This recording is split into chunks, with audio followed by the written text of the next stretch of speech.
Hello students. अब हम जो तीन मेन हेट्रोसाइकिल्स हैं पायरोल, फ्यूरान और थायोफीन, उसके बारे में डिटेल में बात करने वाले हैं। डिटेल में बात करना है मतलब हम उनके मेथड्स ऑफ प्रिपरेशन डिस्कस करेंगे। We'll discuss about the chemical properties of the heterocycles, और जहाँ पे भी ज़रूरत पड़ेगी हम उन पर्टिकुलर रिएक्शन के सिंथेसिस और मैकेनिज़म्स भी डिस्कस करेंगे। Then we are going to discuss about the physical properties of heterocycles. Well, physical properties वैसे देखा जाए तो इतने इंपॉर्टेंट नहीं होते हैं, लेकिन कभी कभी MCQs में आपको फिज़िकल प्रॉपर्टीज़ पे क्वेश्चन पूछे जा सकते हैं। तो we are going to discuss about few physical properties like 3 or 4, and finally to end the topic we'll discuss about the medicinal uses of a particular heterocycle. Now since you are pharmacy students, आपको उसके बाकी के uses तो ठीक हैं, लेकिन medicinal uses किसी भी particular compound के आपको बहुत ही अच्छी तरह से पता होने चाहिए. So that's what we are going to do. All right. Now to begin with हम लोग पायरोल से शुरुआत करेंगे. So what is pyrrole? Basically pyrrole is a 5 membered heterocycle. Okay, now pyrrole, furan या थायोफीन कुछ भी है, वो तीनों मॉलिक्यूल्स हैं, दे आर 5 मेंबर्ड हेट्रोसाइकिल्स. और पायरोल का जो मॉलिक्यूलर फॉर्मूला है वो होता है C4H5N. Alright, C4H5N, you can see the structure here. यहाँ पे हमारे पास एक नाइट्रोजन है और बाकी के जो 4 कॉर्नर्स हैं उस पर कार्बन है. सो 5 मेंबर्ड हेट्रोसाइकिल है जिसमें एक पोजीशन पे नाइट्रोजन है. So the formula become C4H5N. हर एक एटम के साथ एक हाइड्रोजन है. नाउ यहाँ पे जो बॉन्ड्स हैं वो कैसे बनते हैं? नाउ अगर आप देखेंगे तो यहाँ पे कार्बन और हाइड्रोजन के बीच में सिग्मा बॉन्ड्स है. There are 4 carbon hydrogen sigma bonds. ये कैसे बने हैं? कार्बन का sp2 हाइब्रिडाइज्ड ऑर्बिटल जब हाइड्रोजन के s ऑर्बिटल से ओवरलैप करता है तो हमें जो सिग्मा बॉन्ड मिलता है उसे हम बोलेंगे sp2s. तो जहाँ पे ये sp2 क्या रिप्रेजेंट करता है? It represents the orbital of carbon atom, hybridised orbital of carbon atom, and s orbital तो ऑब्वियसली हाइड्रोजन का ही है. Then you can see there is a sigma bond between nitrogen and hydrogen as well. तो nitrogen का hybridisation भी sp2 होता है और हाइड्रोजन के पास तो s ऑर्बिटल ही होता है, तो that also becomes sp2s hybridised orbital. ये जो लोन पेयर आप देख रहे हो, lone pair of electrons, they are also present in the orbital of nitrogen. Okay, and then we have a carbon nitrogen sigma bond. We have 2 carbon nitrogen sigma bonds. तो carbon का भी sp2 hybridised orbital जब nitrogen के sp2 hybridised orbital के साथ overlap करता है तो you will get carbon and nitrogen sigma bond. तो यहाँ पे दोनों के sp2 हाइब्रिडाइज्ड ऑर्बिटल्स इन्वॉल्व हैं.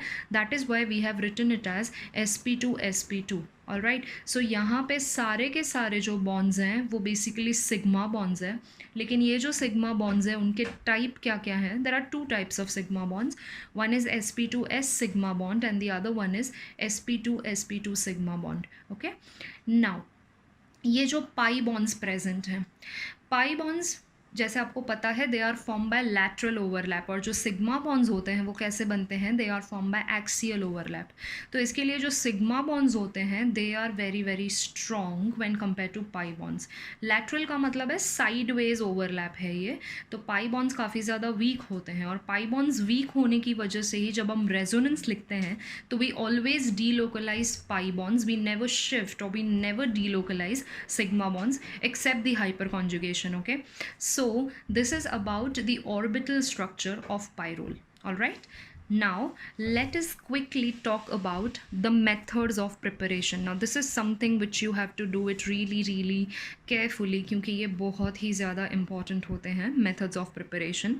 तो अभी हम पहले मेथड के बारे में बात करेंगे, that is succinimide. Okay, now succinimide के लिए सबसे पहले तो आपको सक्सिनिक एसिड पता होना चाहिए. सक्सिनिक एसिड का फॉर्मूला क्या होता है? CH2 कनेक्टेड है और COOH है, that's a dicarboxylic acid. Okay, जब आप सक्सिनिक एसिड को अमोनिया से रिएक्ट करेंगे तो आपको अमोनियम सक्सिनेट मिलेगा, और अमोनियम सक्सिनेट में से आपको वाटर मॉलिक्यूल्स एलिमिनेट करना है, followed by elimination of ammonia you are going to get succinimide. Okay, so this is succinimide. Now succinimide को आपको सबसे पहले टॉटोमेराइज करना है. Now tautomerization में basically होता क्या है? Tautomerization is a process in which we convert keto form to enol form and vice versa. यानी कि अगर आपके पास C double bond O present है तो आप उसे C सिंगल बॉन्ड OH में कन्वर्ट करोगे. Double bond O is converted to OH. Okay, so अब यहाँ पे मेरे पास आप अगर देखोगे तो there are 2 double bonds. I have 2 C double bond O, 2 carbonyl groups. Okay, अब इसे हमें किस में कन्वर्ट करना है? I have to convert this to single bond OH. ना ये O के पास H आएगा कहाँ से? One of the hydrogen from here. ये CH2 का जो एक हाइड्रोजन है ना, that will be taken by oxygen. और ऑक्सीजन ने क्या किया है? हाइड्रोजन ले लिया है, तो रिटर्न में वो अपना डबल बॉन्ड इस कार्बन को दे देगा. Okay, so 2 things are taking place here. यहाँ पे क्या हो रहा है? हाइड्रोजन ऑक्सीजन के पास जा रहा है और रिटर्न में ऑक्सीजन क्या दे रहा है? अपना डबल बॉन्ड में से जो एक पाई बॉन्ड है वो यहाँ पे देगा. तो ये जो CH2 है दैट विल बिकम CH. ये जो सिंगल बॉन्ड है that becomes a double bond.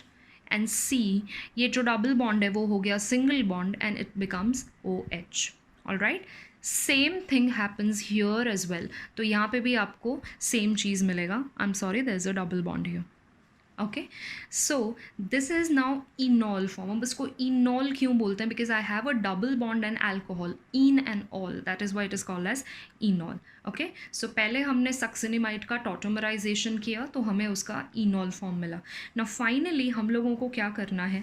ये जो इनॉल फॉर्म मिला है उसे आप हीट करोगे in presence of zinc dust. All right, ना जिंक एक पावरफुल रिड्यूसिंग एजेंट है. उसका फंक्शन ये होता है कि जहाँ पे भी ऑक्सीजन होता है वो उसको ईजिली एलिमिनेट कर देता है, ईजिली रिमूव कर देता है. All right, so zinc dust के हेल्प से आपको इसको हीट करना है. सो जब आप हीट करेंगे तो what happens is one molecule of water is getting eliminated, one molecule of zinc oxide is getting eliminated. Okay, water elimination कैसे होगा? I have 2 hydroxyl groups over here. So OH यहाँ से जाएगा, हाइड्रोजन यहाँ से जाएगा. It can be done the other way round as well. There is no compulsion कि compulsory OH यहाँ से जाएगा, H यहाँ से जाएगा. आपको वाटर मॉलिक्यूल एलिमिनेट करना है फ्रॉम दिस पर्टिकुलर मॉलिक्यूल, तो आप कैसे भी करो. ऑल राइट, सो यहाँ से OH और यहाँ से H भी जा सकता है. It's one and the same. So water eliminate हो गया. ना OH और H जाने के बाद ये ऑक्सीजन बच जाता है. तो ये ऑक्सीजन क्या करेगा? जो हमने जिंक डस्ट यूज़ किया है उसमें ये जिंक के साथ ये वाला जो ऑक्सीजन है वो मिलकर जिंक ऑक्साइड बना देगा. ओके, तो अब क्या होगा फाइनली? ये जो CH डबल बॉन्ड CH है और यहाँ पे NH है. All right, so this is how we are going to get pyrrole in this particular molecule. Okay, so from succinimide we are preparing pyrrole. So what are the processes? The first process is tautomerization. और tautomerisation करने के बाद आपको इनॉल form मिलेगा जिसमें से आप water और जिंक ऑक्साइड को एलिमिनेट करोगे. You are going to get pyrrole. That is the first method of preparation. Okay, now let us consider the second method of preparation.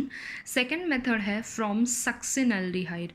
now succinaldehyde का फॉर्मूला यहाँ पे succinimide था, यहाँ पे NH है ना, उसके बदले यहाँ पे और यहाँ पे आपको हाइड्रोजन, बिकॉज ये एल्डिहाइड है, so it's C double bond OH. Okay, so this is succinaldehyde. now same step आपको फॉलो करना है. यहाँ पे आपको पहले टॉटोमराइजेशन करना है.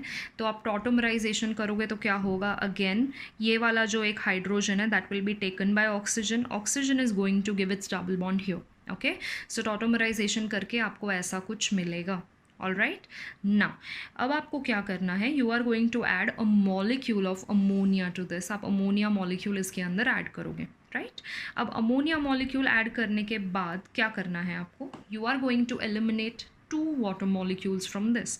2 वाटर मॉलिक्यूल कैसे आप एलिमिनेट करोगे? मैंने अमोनिया को इस तरह से लिखा है, इट इज़ NH3. तो मैंने सारे हाइड्रोजन्स को डिटेल में लिखा है, स्प्लिट करके लिखा है. I have written a complete structural formula of ammonia so that it becomes easier for you to understand the elimination of 2 water molecules. all right, so OH और ये H, OH और ये H मिलके 2 molecules of water बन जाएगा. और जो भी बचा है आप उसे कनेक्ट कर दीजिए. तो CH double bond CH, CH double bond CH we already have, and then I will have NH here, so I get pyrrole.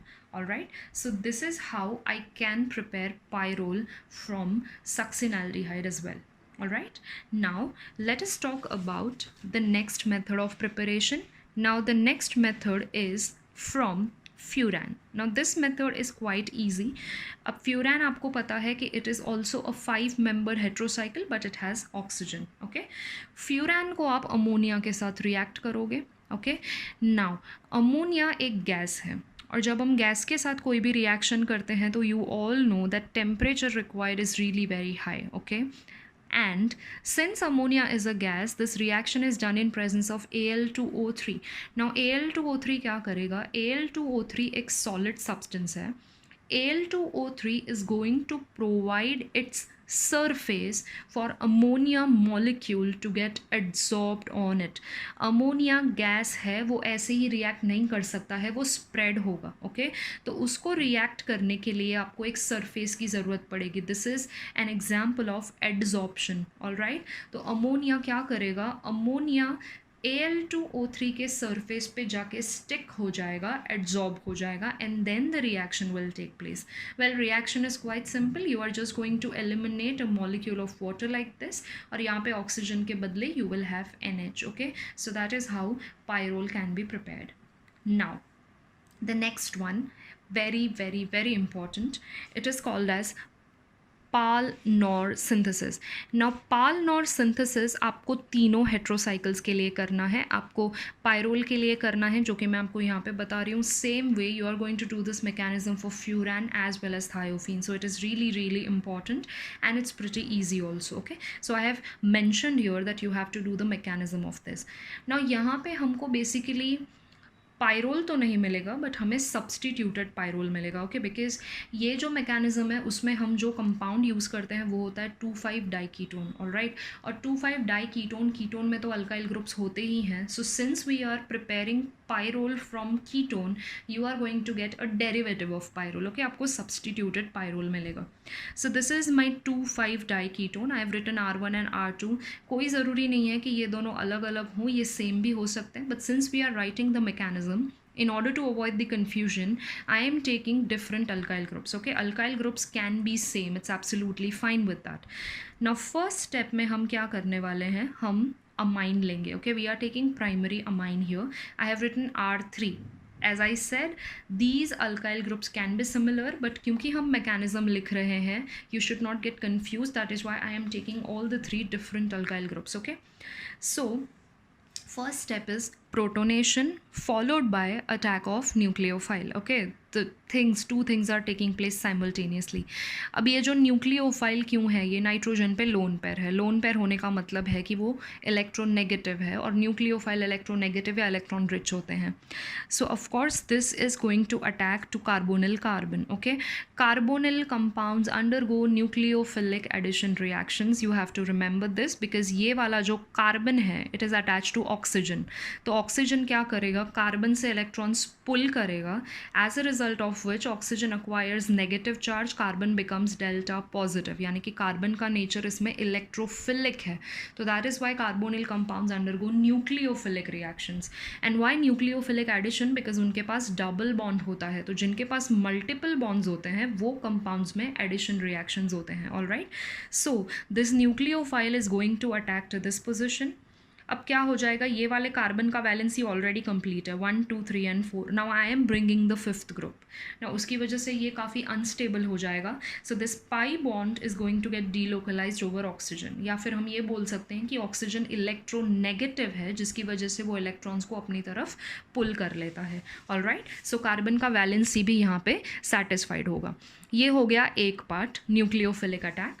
now दूसरा पार्ट क्या है? प्रोटोनेशन. अब हमने यहाँ पे न्यूक्लियोफिलिक अटैक कर लिया तो ऑब्वियसली प्रोटोनेशन यहाँ पे होगा. आप इसको उल्टा भी कर सकते हो, इट इज़ एब्सोल्युटली फाइन. आप न्यूक्लियोफाइल को यहाँ अटैक कराओ, प्रोटोनेशन यहाँ करो, it is going to be one and the same. Alright, so यहाँ पे मैंने न्यूक्लियोफाइल को अटैक करवाया है और यहाँ पे हम प्रोटोनेशन करेंगे. नाउ लेट अस सी के प्रोटोनेशन होने के बाद यहाँ क्या होता है. Hydrogen gets attached here. Alright, now oxygen के आसपास आप देख सकते हो कि देर आर 3 बॉन्ड्स, यानी कि oxygen has become electron deficient, that is why oxygen will bear a positive charge. Okay, finally यहाँ पे क्या होगा, R2 remains as it is. Okay, और यहाँ पे ये जो ऑक्सीजन के ऊपर नेगेटिव चार्ज आ रहा है ना, तो one of the hydrogen from this will be abstracted by oxygen, so it becomes OH. अब यहाँ पे क्या बच गया, सिर्फ NH और R3. Okay, so I have written NH and it is attached to R3.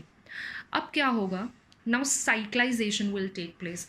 Pyrrole एक साइक्लिक कंपाउंड है और फिलहाल हमारे पास ये ओपन चेन कंपाउंड है. तो अब क्या होगा, cyclisation will take place followed by deprotonation. तो अभी भी नाइट्रोजन न्यूक्लियोफिलिक है, ऑलराइट, क्योंकि उसके पास लोन पेयर है, और अभी भी ये एक कार्बोनिल कार्बन बचा हुआ है जिसके ऊपर हम न्यूक्लियोफिलिक रिएक्शन कर सकते हैं. So this nucleophile, this nitrogen is going to attack this carbon, as a result of which this pi bond gets delocalized over oxygen. अब ये pi bond यहाँ पे delocalize होगा तो यहाँ पे दो चीज़ें हो रही हैं. एक तो कार्बन का वैलेंसी मेंटेन हो रहा है, दैट इज़ 4, एंड ऑक्सीजन के ऊपर पॉजिटिव चार्ज आना फेवरेबल नहीं है क्योंकि वो इलेक्ट्रॉन नेगेटिव एलिमेंट होता है. तो ऑक्सीजन का जो पॉजिटिव चार्ज है वो भी बैलेंस हो जाएगा. ऑलराइट, सो यहाँ पे दो चीज़ें क्या हो रही हैं, यहाँ पे there is a cyclisation that is taking place and deprotonation, यानी कि ये हाइड्रोजन जो है वो निकल जाएगा यहाँ पे. तो फिर अभी आपको क्या मिलेगा, देखो आपको रिंग फॉर्म यहाँ पे मिलेगा. नाउ ये जो R2 और OH है वो मैंने ऐसे ही लिखा है, इस साइड क्या आ जाएगा R1 और ये वाला OH आ जाएगा. Okay, so I have written R1 and OH. Okay, and N and R3. Nitrogen यहाँ से तो बॉन्डेड है, अब वो यहाँ से भी बॉन्डेड हो गया और ये मैंने ऊपर कर दिया है. ठीक है, सो आपको कुछ ऐसा स्ट्रक्चर मिलेगा और ये दो कॉर्नर पे हाइड्रोजन ऑलरेडी हैं तो वो हाइड्रोजन मैंने लिखे हुए हैं as it is. Okay, so I have R1, R2 and R3 and I have 2 OH groups. Okay, now next step is again we are going to do protonation. H3O plus मतलब we are adding एसिड्यूलेटेड water, और एसिड्यूलेटेड water का काम क्या है, वो proton जल्दी produce करता है. प्योर वाटर को आप H+ और OH में आयोनाइज नहीं कर सकते, it's a very bad conductor of electricity. So you always have to take acidulated water और you can take salt water. तो whenever we write H3O plus it is acidic water. all right, so protonation can take place either here or here, आप कहीं पे भी कर सकते हो. तो यहाँ पे मैंने इस वाले ऑक्सीजन पे प्रोटोनेशन किया है. नाउ अगेन ऑक्सीजन के आसपास 3 बॉन्ड्स आ गए हैं, 1 bond is already there and there are 2 bonds with hydrogen, so इसके ऊपर पॉजिटिव चार्ज आ गया है. Now this OH2 is nothing but water molecule. Okay, so water molecule will get eliminated. अब अगर वाटर मॉलिक्यूल एलिमिनेट हो गया तो क्या होगा, ऑफकोर्स यहाँ पे डबल बॉन्ड आ जाएगा. ओके, नाउ ये डबल बॉन्ड आने की वजह से नाइट्रोजन विल बिकम पॉजिटिव, क्योंकि नाइट्रोजन के आसपास आप देख सकते हो 4 बॉन्ड्स आ जाएंगे. ओके, नाउ अब अगर आपने प्रोटोनेशन किया है और प्रोटोनेशन के बाद आपने वाटर मॉलिक्यूल एलिमिनेट किया है, तो जब भी आप प्रोटोनेशन करते हो तो आपको फाइनली डीप्रोटोनेशन तो करना ही पड़ता है. डीप्रोटोनेशन का मतलब है कि मुझे इस वाले हाइड्रोजन को यहाँ से एलिमिनेट करना होगा, और इस वाले हाइड्रोजन को एलिमिनेट करने के लिए again we are taking water. So water क्या कर रहा है, it will act as a nucleophile because oxygen has a lone pair, और ये प्रोटॉन है. सो न्यूक्लियोफाइल एंड इलेक्ट्रोफाइल का रिएक्शन होगा. So water is going to take this proton, as a result of which ये इलेक्ट्रॉन्स फ्री हो जाएंगे जो हम यहाँ शिफ्ट करेंगे, और इस डबल बॉन्ड को हम नाइट्रोजन पे शिफ्ट करेंगे ताकि नाइट्रोजन का पॉजिटिव चार्ज भी बैलेंस हो जाए. ओके, सो ये सारा प्रोसेस करने के बाद क्या हो जाएगा, ये जो डबल बॉन्ड है वो नाइट्रोजन पे शिफ्ट हुआ, मतलब nitrogen retains it's lone pair again. ये प्रोटॉन ने अपना बॉन्ड इधर दे दिया, इलेक्ट्रॉन्स इधर दे दिए, मतलब there is a formation of bond over here. Okay, now finally अगर हमें पायरोल चाहिए तो हमें एक और डबल बॉन्ड यहाँ पे लाना पड़ेगा. तो finally we are again going to eliminate a molecule of water. तो OH यहाँ से जाएगा, H यहाँ से जाएगा, and there will be a double bond here. So I have a substituted pyrrole in which I have 3 alkyl groups. Now again I will repeat, these 3 alkyl groups they can either be same or different. ऐसा कोई hard and fast rule नहीं है कि ये same ही होने चाहिए, different ही होने चाहिए. okay, और यहाँ पे हमें substituted pyrrole क्यों मिल रहा है, I hope it is clear. We are starting the reaction, we are taking ketone to carry out this reaction, और ketone में free hydrogens नहीं होते, ketone कीटोन में अल्काइल ग्रुप होते हैं, तो कीटोन से आप अगर कोई सिंथेसिस करोगे तो आपको जो फाइनल प्रोडक्ट मिलेगा that is absolutely going to be substituted only. I hope this part is clear to you.